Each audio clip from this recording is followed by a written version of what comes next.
तो फ्रेंड्स अब बात करते हैं हम उत्तल दर्पण और अवतल दर्पण में। यानी गोली दर्पण दो प्रकार के होते हैं, एक होता है उत्तल और एक होता है अवतल। उत्तल दर्पण की बात करते हैं। उत्तल दर्पण में फ्रेंड्स दो पृष्ठ होते हैं, एक उभरा हुआ और एक धंसा हुआ। इसमें उभरा हुआ भाग परावर्तक पृष्ठ की तरह कार्य करता है तथा धंसा हुआ भाग परावर्तन आवरण से घिरा होता है। कहने का मतलब क्या हो गया कि देखिए ये उभरा हुआ भाग जो इस तरफ है, इसमें क्या हो रहा है, आपतित किरण उभरे हुए भाग से टकराकर परावर्तित हो रही है। तो उभरा हुआ भाग किसकी तरह कार्य कर रहा है, परावर्तक पृष्ठ की तरह, यानी आपतित किरणों को परावर्तित कर रहा है, इसलिए हम क्या बोलते हैं, परावर्तक पृष्ठ।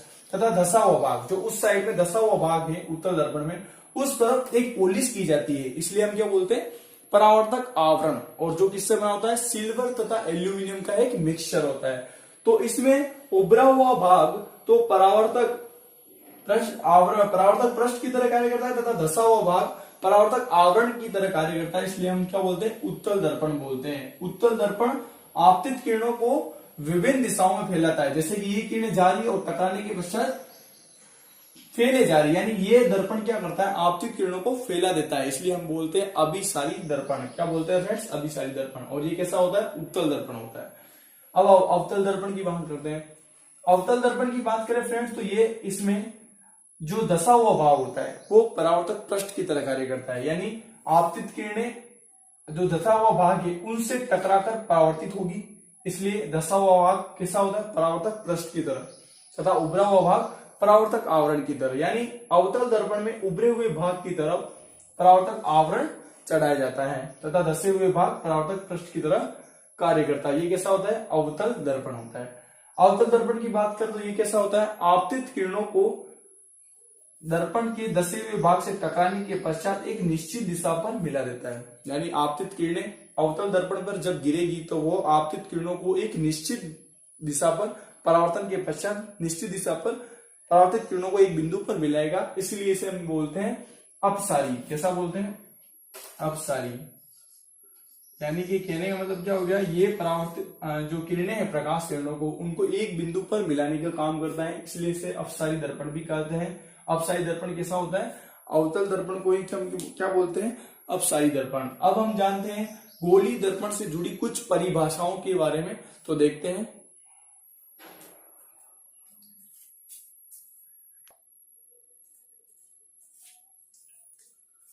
तो फ्रेंड्स अभी हमने जाना कि गोली दर्पण क्या होता है। गोली दर्पण क्या होता है, एक खोखले गोले का कटा हुआ भाग, उसे हम क्या बोलते हैं, गोली दर्पण, जो कैसा होता है, गोल होता है। और गोली दर्पण दो प्रकार का होता है, उत्तल और अवतल।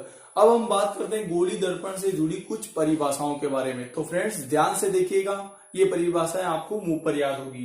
गोली दर्पण, गोली, सबसे पहले हम क्या बनाते हैं, गोली दर्पण। ये हमने क्या बना दिया, गोल, गोली दर्पण है, यानी खोखले गोले का कटा हुआ भाग, इसे हम क्या बोलते हैं, गोली दर्पण। जो कैसा होता है, वक्र टाइप होता है, वक्र होता है, इसे हम इसलिए हम बोलते हैं गोली दर्पण। ठीक है फ्रेंड्स, तो गोली दर्पण से जुड़ी कुछ परिभाषाएं। तो पहली परिभाषा है कि गोली दर्पण की वक्र, जो वक्र की सतह है, गोली दर्पण की वक्र सतह का मध्य बिंदु, वक्र सतह का मध्य बिंदु,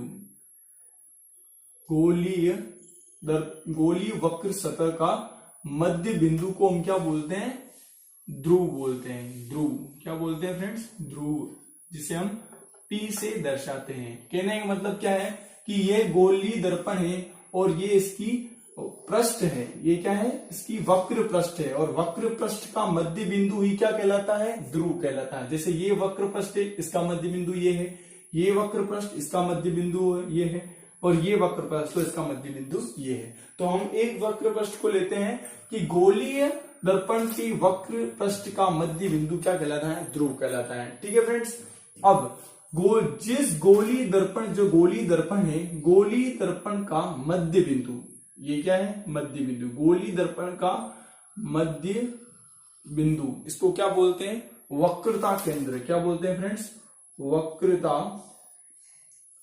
केंद्र, वक्रता केंद्र कहते हैं। और इसे हम C से दर्शाते हैं। किससे दर्शाते हैं, C से। तो देखिए दो परिभाषाएं निकल के आ गई। पहली है गोली दर्पण की वक्र पृष्ठ का सतह का मध्य बिंदु ध्रुव कहलाता है, तथा गोलीय दर्पण का मध्य बिंदु वक्रता केंद्र कहलाता है। दो परिभाषा हो गई। अब तीसरी परिभाषा, वक्रता केंद्र तथा ध्रुव से एक रेखा गुजरती है, एक सरल रेखा गुजरती है। ये गुजर गई, एक सरल रेखा गुजर गई। वक्रता केंद्र तथा ध्रुव से गुजरने वाली एक सरल रेखा, उसको हम क्या बोलते हैं फ्रेंड्स? इसको हम क्या बोलते हैं फ्रेंड्स? ये जो सरल रेखा है उसको हम बोलते हैं मुख्य अक्ष। क्या बोलते हैं फ्रेंड्स? मुख्य अक्ष। मुख्य अक्ष कहते हैं, ये मुख्य अक्ष हो गई। ठीक है फ्रेंड्स, तीसरी परिभाषा हो गई। चौथी, वक्रता केंद्र तथा ध्रुव का मध्य बिंदु। वक्रता केंद्र और ध्रुव का मध्य बिंदु, इनका मध्य बिंदु यहां हो गया। इनका मध्य बिंदु, वक्रता केंद्र और ध्रुव का मध्य बिंदु को हम बोलते हैं फोकस बिंदु, जिससे एफ कहते हैं। जिसे एफ कहते हैं। क्या कहते हैं फ्रेंड्स? फोकस बिंदु को क्या बोलते हैं? एफ, फोकस बिंदु कहते हैं। ठीक है फ्रेंड्स। सेकेंड, वक्रता केंद्र और ध्रुव के मध्य की जो त्रिज्या है उसे हम आर से डिनोट करते हैं, और इसको क्या बोलते हैं? वक्रता त्रिज्या या वक्र की त्रिज्या। यानी वक्रता त्रिज्या या वक्र की त्रिज्या, इसको हम क्या बोलते हैं? वक्रता त्रिज्या। इसे सी से भी डिनोट कर सकते हैं। ठीक है फ्रेंड्स। इसके बाद फोकस बिंदु।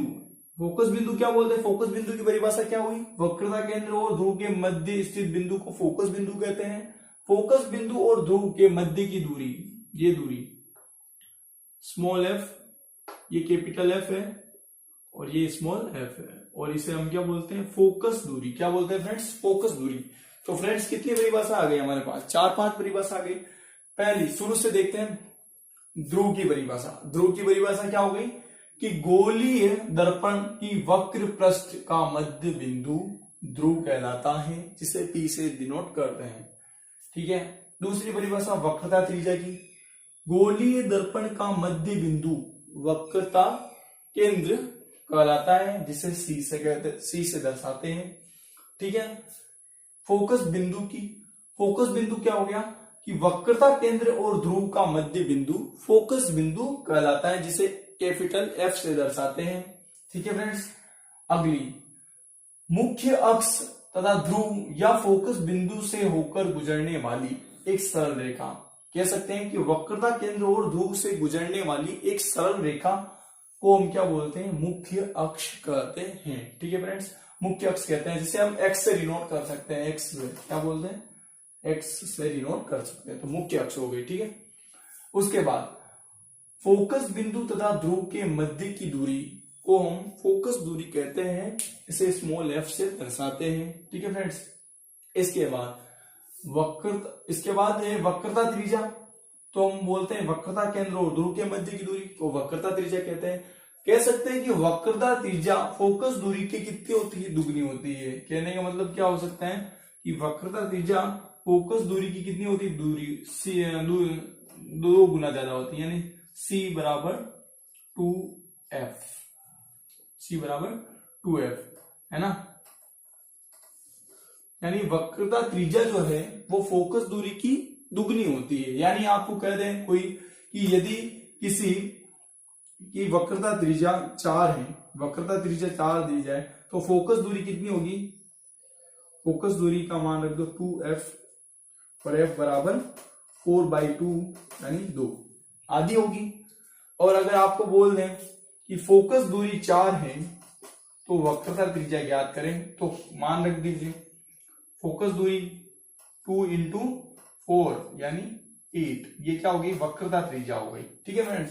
तो ये आपको सूत्र याद रखना है कि फोकस दूरी जो होती है वो वक्रता त्रिज्या होती है वो फोकस दूरी की दुगनी होती है। ठीक है फ्रेंड्स। यानी c बराबर 2f। तो फ्रेंड्स ये हो गई गोली दर्पण से जुड़ी हुई कुछ महत्वपूर्ण परिभाषाएं। आपको इसी तरह से याद करनी है ताकि अच्छे से आपको याद हो जाए। इसके बाद हम और अगली वीडियो में मिलते हैं। Thank you friends.